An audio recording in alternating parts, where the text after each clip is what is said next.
Kali ini Mimin bakalan ngebahas salah satu film yang berlatar belakang penjudi handal. Film ini berjudul God of Gamblers, menceritakan seorang pria yang sangat ahli dalam dunia perjudian. Pria tersebut tak pernah kalah dalam setiap judinya. Sampai-sampai si pria mengalami benturan hebat sampai lupa ingatan. Lantas bagaimana perjalanan pria tersebut dalam dunia perjudiannya?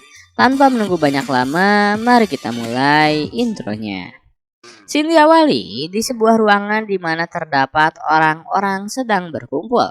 Mereka sedang menyaksikan permainan judi berupa kartu remi. Di sana kita diperlihatkan dengan sosok Ko Chun. Ia adalah seorang penjudi handal yang memiliki riwayat tidak terkalahkan selama ia bermain. Di tempat lain, kita diperlihatkan beberapa orang yang sedang berada di ruangan CCTV. Kita diperkenalkan dengan seorang pria bernama Michael. Michael sendiri sedang memantau gerak-gerik si Ko Chun. Dirinya curiga karena Ko Chun selalu menang di setiap permainannya. Tadinya si Michael mau mendiskualifikasi si Ko Chun. Namun dilihat dari riwayatnya, ternyata si Ko Chun ini sama sekali tidak ditemukan kecurangan selama bermain. Jadi si Ko Chun ini memang kodrat dari lahir diturunkan Tuhan untuk bermain judi, makanya dia jago. Meskipun begitu, Michael tidak peduli dengan histori si Ko Chun. Michael pun menghampiri si Ko Chun di meja permainan. Michael berbisik manja kepada si Ko Chun kalau dia harus pergi dari situ. Kalau masih bermain nanti potongan pajaknya digedein, kayak pajaknya si Gojali NFT. Mendengar hal itu si Ko Chun lantas pergi meninggalkan kasino tersebut. Ia paham jika kasino itu tidak mau rugi karena dikalahkan terus olehnya. Scene berganti di lain tempat di mana si Ko Chun ternyata menyambangi sebuah kasino di Jepang untuk bermain judi. Di sana ternyata dia sudah ditunggu oleh Tuan Komiyama, si dewa judi di wilayahnya. Mereka pun berencana untuk bermain judi dadu. Permainannya sederhana, yang mendapatkan nilai terendah itulah pemenangnya.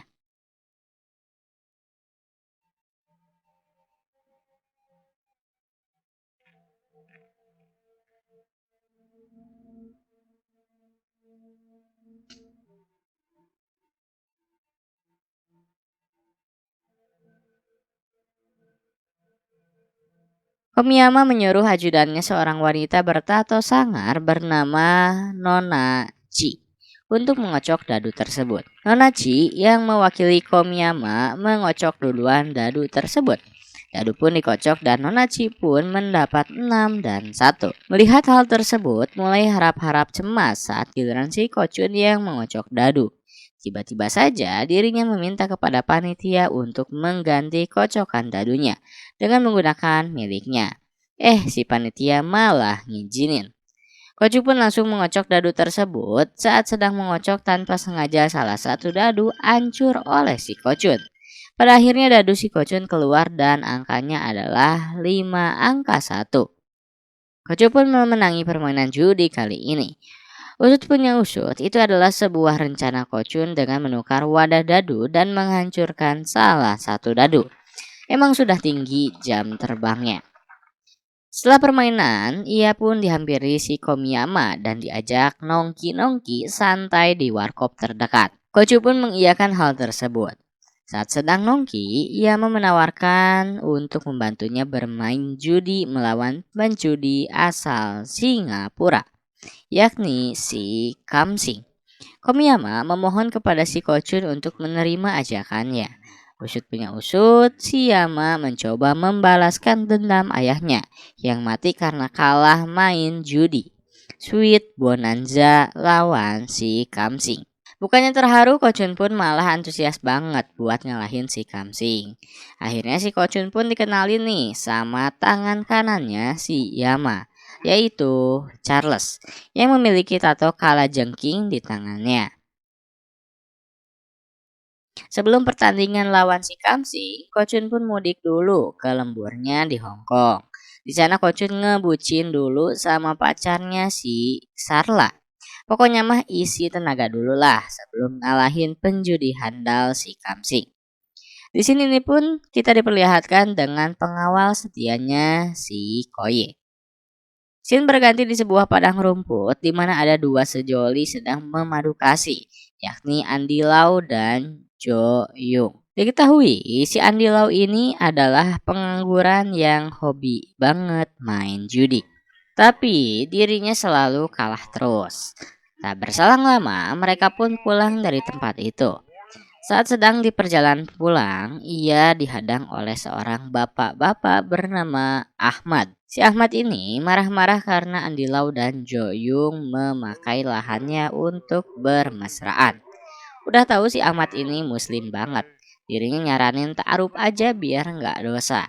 Karenanya si Andi Lau dan Jo Yung nggak dibolehin lagi pacaran di sana.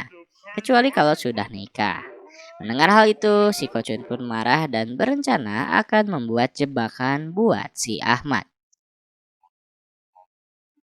Scene berganti di sebuah kasino di mana Kocun sedang menonton kawannya si Crocodile sedang bermain judi melawan penjudi handal si Anham. Ternyata si Crocodile kalah judi oleh si Anham karena aksi curangnya dengan memanfaatkan kelihayan tangan saat mengocok. Gak tega lihat sahabatnya kalah, Kocun pun mencoba menantang si Anham duel poker Texas.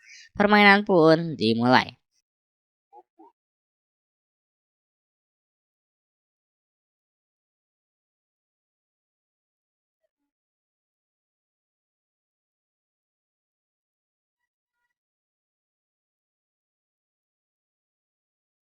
Kocun pun akhirnya memenangi poker Texas tersebut setelah unggul Three of Kind Queen. Sedangkan lawannya si Anham hanya memiliki Three of Kind 10 saja. Anham pun menerima kekalahannya dan memberikan Kocun uang sebesar 18 juta dolar. Kocun dan Krokodil pun pergi dari tempat tersebut.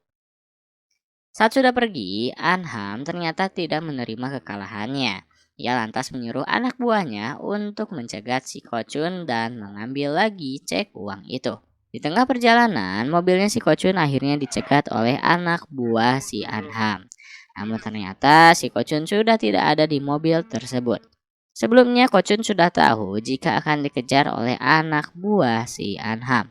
Ia lantas menyuruh Krokodil untuk membawa ceknya. Kocun ternyata sudah janjian dengan si Charles untuk ketemuan di stasiun dan pulang naik kereta. Namun, si Kocun ketahuan oleh anak buah Anham di dalam kereta. Tertinggal diam, Charles pun menghajar semua anak buah si Anham.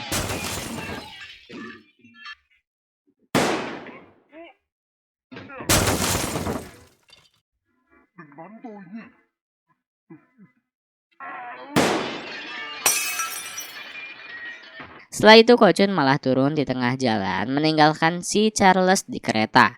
Saat sedang asik berjalan, tiba-tiba saja si Kocun jatuh ke pinggir jalan yang ternyata cukup terjal. Usut punya usut, alasan si Kocun jatuh karena telah termakan jebakan si Andi Lau yang mulanya untuk si Ahmad. Andi Lau pun mengecek ke lokasi kejadian. Sialnya dirinya salah sasaran. Apa boleh buat, Andi Lau, Joyung, dan adiknya Raven menggotong Kocun ke rumahnya. Saat di rumahnya si Kocun sedang dijampe-jampe oleh neneknya yang jago mengobati. Beberapa jam kemudian si Andi Lau dan Joyung mendengar teriakan misterius di rumahnya. Mereka pun bergegas mengecek dan ternyata si Kocun sedang nyender di kaki si neneknya. Andi Lau yang sudah tersulut lantas menyerang Kocun karena dianggap telah menyerang neneknya. Namun serangan tersebut bisa ditahan oleh Joyung. Joyung menganggap jika si Kocun sedang hilang ingatan. Terlihat juga kelakuannya yang seperti saat anak kecil saat mengambil coklat di tangan si Raven. Namun apa daya, mereka pun harus merawat si Kocun itu. Scene berganti di sebuah tempat di mana si Andi Lau membawa si Kocun untuk menipu seorang bandar judi bernama Dayat. Andi Lau menyuruh si Kocun menulis cek palsu senilai jutaan dolar kepada si Dayat untuk taruhan pacuan kuda. Karena sedang weekend, si Kocun malah minta uang dulu ke si Dayat sebagai jaminan kalau Dayat menang bisa mencairkan cek tersebut. Niat busuk si Andilau ini rupanya tidak membuahkan hasil. Dayat lantas memasang taruhan ke bandar judi lain dalam pertandingan pacuan kuda. Dengan demikian, si Andilau pun gagal menipu Dayat. Sebelum pulang, Dayat menyuruh si Andilau untuk bermain poker Texas melawannya. Akhirnya Andila pun menyuruh si Kocun yang belah-belah untuk meladeni si Dayat. Game pun dimulai.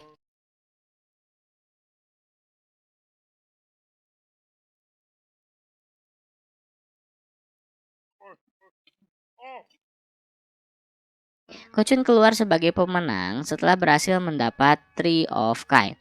Sedangkan si Dayat hanya mendapatkan two pair saja. Saat akan pergi meninggalkan markas si Dayat, tiba-tiba si Dayat datang menghampiri mereka dan langsung memberikan ratusan juta dolar. Usut punya usut, uang tersebut hasil dari taruhan pacuan kuda yang mulanya hanya ancaman saja. Rezeki nomplok akhirnya menimpa mereka. Melihat bakatnya si Kocun yang menjanjikan, Andilau mulai memanfaatkan untuk menantang raja-raja judi di penjuru Hong Kong. Hingga akhirnya hasil judi tersebut akhirnya terbelilah sebuah mobil Suzuki.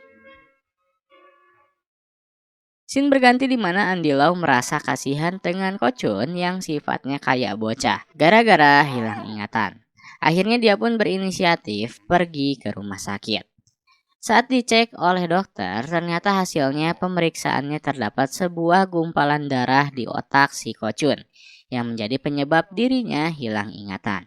Dokter pun menyarankan untuk menjalani operasi jika ingin normal kembali. Mendengar hal tersebut, Andi Lau tertegun hatinya. Ia langsung berniat untuk menjual lagi mobilnya dan kembali menghutang untuk membayar DP operasi si Kocun. Di sisi lain, ia pun juga membawa kawan-kawannya untuk tinggal di sebuah villa agar terhindar dari penagih hutang. Saat di villa, si Kocun yang bertingkah kayak bocah malah meniup beberapa kondom menjadi balon. Saat dirinya mulai jenuh, ia tak sengaja merogoh saku jasnya dan menemukan sebuah nomor telepon. Isenglah si Kocun yang langsung menghubungi nomor tersebut. Usut punya usut, nomor itu milik si Charles. Sampai-sampai si Charles pun tahu keberadaan si Kocun, di mana hanya dari sebuah telepon. Scene berganti di sebuah rumah di mana si Koi hendak memerkosa si Sarla, pacarnya si Kocun. Koi mengatakan jika dirinya tidak suka dengan si Kocun karena telah menikungnya. Ia juga ingin sekali membunuh si Kocun dan bisa menguasai hartanya yang disimpan di bank Swiss. Sarla pun mencoba memberontak dari cengkeraman si Koi, sampai-sampai dirinya jatuh dari lantai atas dan tewas di tempat. Sebelum dirinya tewas, Sarla rupanya telah merekam percakapan si Koi itu. Namun, Koi telah menyadari jika percakapannya telah direkam. Dirinya lantas membakar pita rekaman tersebut untuk menghilangkan barang bukti. Saat sedang dibakar, angin kencang berhembus sampai-sampai menerbangkan pita rekaman itu dan memadamkannya. Scene berganti di sebuah ruangan di mana Koi sedang bertemu dengan Anham. Di sini, Koi berencana ingin menghabisi si Kocun. Tapi dengan tangan bersih lantas dirinya menyuruh si Anham yang juga dendam kepada si Kocun. Anham yang sudah tahu lokasi si Kocun pun tanpa basa-basi langsung menyuruh anak buahnya untuk menyerbu villa persembunyiannya. Di sisi lain, Charles telah sampai duluan dari anak buah si Anham. Charles pun pergi ke kamar si Kocun dan kawan-kawannya dan memerintahkan untuk pergi secara diam-diam. Charles membekali si Andilau pistol untuk berjaga-jaga. Dan benar saja, saat akan keluar dari villa, anak buah si Anham sudah mengepung mereka. Akhirnya mereka pun lari menghindari anak buah si Anham. Tak lupa, Andilo pun berhasil mengalahkan beberapa anak buah si Anham dengan tembakannya. Kocun terlihat panik dan ketahuan mendengar suara pistol lantas bersembunyi di suatu tempat. Saat tengah bersembunyi, si Kocun kepergok oleh si Koi.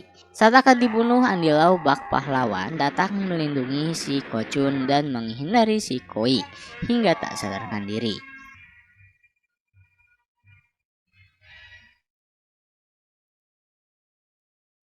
Saat si Kocun sedang kabur, dirinya tak sengaja terpeleset dan kepalanya kembali terbentur. Kocun pun pingsan. Scene berganti di sebuah ruangan perawatan di mana Kocun sudah sadar dari pingsannya. Ia juga telah sadar kembali dari penyakit hilang ingatannya. Di sana ternyata ada si Koi. Kocun pun lantas menanyakan kabar pacarnya Sarla. Mendengar hal tersebut, Koi lantas berbicara jujur jika Sarla sudah meninggal. Tapi bukan karenanya, melainkan karena keselak kacang mete. Mendengar hal itu, Kocun sedih dan langsung memeluk si Koi. Tiba-tiba saja, si Andilau datang ke ruangan tersebut dan kaget jika si Kocun sedang bersama si Koi. Andilau lantas menyerang si Koi dan berkata jika Koi akan membunuh si Kocun. Kocun yang ingatannya telah kembali lantas balik membela Koi dan meminta petugas untuk mengusir si Andilau. Andilau tampak kecewa karena si Kocun sudah kembali ingatannya dan tidak menyadari jika dirinya sedang bersama seorang pembunuh. Scene berganti di sebuah tempat di mana si Koi sedang bertemu dengan si Anham. Tak lupa Kamsing si penjudi handal dari Singaparna pun langsung datang ke perkumpulan itu. Usut punya usut, Kamsing ini adalah atasannya si Anham. Kamsing juga sama-sama geram kepada si Kocung. Namun di sini si Koi makin berkhianat dan memberitahu bagaimana cara bermain kartu si Kocun. Kunci permainan si Kocun terletak pada cincin si Kocun. Selalu dirinya gosok.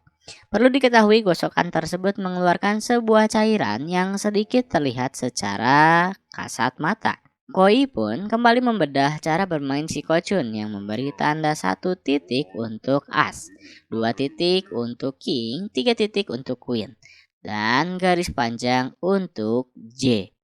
Titik dari garis itu dapat dilihat dengan kacamata khusus buatan optik melawai.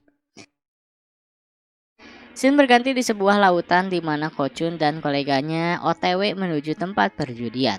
Tak lupa, Andila pun datang ke sana dengan cara sembunyi-sembunyi. Terlihat juga si Koi yang sedang menjadi bunglon bersama si Kocun. Saat akan menuju ke ruangan, si Andilo kembali menyerang si Koi dan mencoba menyadarkan si Kocun. Namun Kocun kembali tidak percaya dengan omongannya. Kocun lantas mengajak si Andilau untuk menonton pertandingan seru antara dirinya dengan si Kamsing. Pertandingan Dewa Judi antara Kocun versus Kamsing pun dimulai. Pengocok kartu telah membagikan kelima kartu kepada kedua belah pihak. 4 kartu telah dibuka di mana Kocun sudah mengumpulkan 4 love. Yang berarti kalau 1 kartu lagi adalah love, maka dirinya akan memiliki flash. Di kubu seberang, 4 kartu Kamsing rupanya double pair. Tentunya sangat mengancam jika Kocun mendapatkan kartu love. Namun berkat kacamata ajaibnya, Kamsing pun sudah tahu kartu apa yang dipegang oleh Kocun. Ia pun lantas membuka kartu terakhirnya yakni Queen. Kocun pun membuka kartu terakhirnya dan ternyata kartu tersebut bukan love. Babak pertama Kocun pun harus mengakui kekalahannya. Sebagai penjudi handal, Kocun pun kembali menantang lagi si Kamsing untuk berjudi. Taruhannya pun bertambah. Kartu pun dibagikan. Kamsing tampak pede karena sudah mempunyai 3 queen. Sedangkan Kocun memiliki kartu besar yakni 3 kartu as.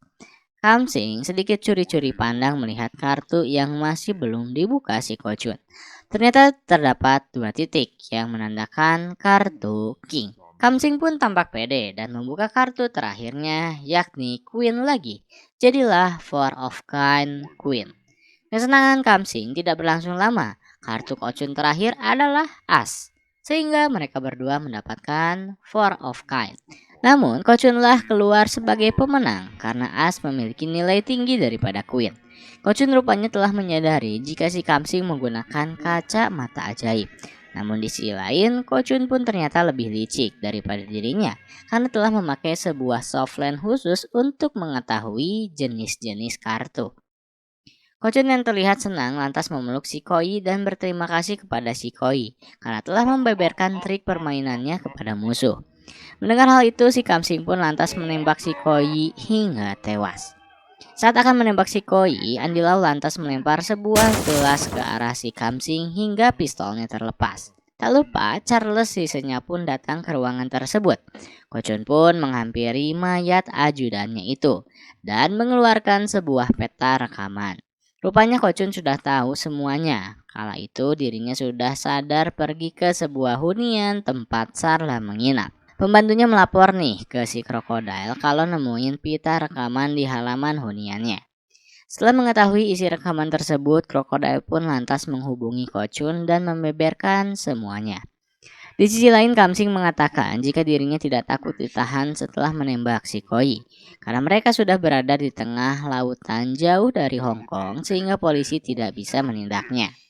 Namun siapa sangka Charles membukakan hordeng dan berkata jika kapal ini masih berada tak jauh dari pantai. Usut punya usut, saat Charles datang ke sini, sebelumnya dirinya telah mengancam nahkoda kapal untuk tidak melanjutkan perjalanan. Charles rupanya sudah memanggil polisi Hong Kong dan akhirnya Kamsing pun ditangkap. Saat semua masalah berakhir, Andy Lau kembali menghampiri si Kochun, namun Kochun mengabaikannya. Scene berganti di sebuah rumah di mana Andy Lau tampak kesal dengan sikap si Kochun yang tak tahu terima kasih. Namun tiba-tiba si Kochun datang ke rumah Andy Lau. Rupanya si Kochun hanya berpura-pura tidak mengenali si Andy Lau demi keselamatannya. Tak banyak cincong, Andy Lau pun mengangkat si Kochun untuk menjadi asisten pribadinya.